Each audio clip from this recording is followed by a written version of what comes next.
এখানে কতদিন ভোট দিতে পারেননি। আমি এই অনেক আসতে লেট হলো।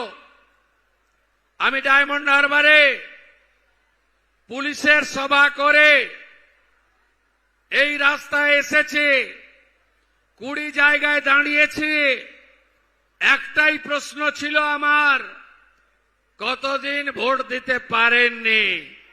বলল ভাইপো যতদিন এসেছে ততদিন ভোট দিতে পারিনি।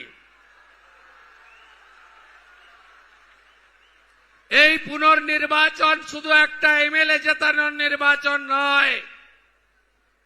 বাবা সাহেব আম্বেদকর সংবিধান প্রণেতা আমাদের ভোটাধিকার দিয়ে গেছে। পৃথিবীর সবচেয়ে বড় গণতান্ত্রিক দেশ হল ভারতবর্ষ। সেই ভারতবর্ষে ফলতা বলে একটি জায়গা রয়েছে, যেখানকার প্রাপ্ত বয়স্ক ভোটার ভদ্রমণ্ডলী গত 10 বছর লোকসভা, বিধানসভা, পঞ্চায়েতে ভোট দিতে পারেনি।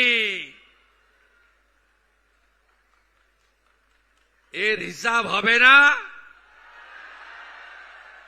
হিসাব হবে না। হ্যাঁ, আইন হাতে তুলে নেবেন না।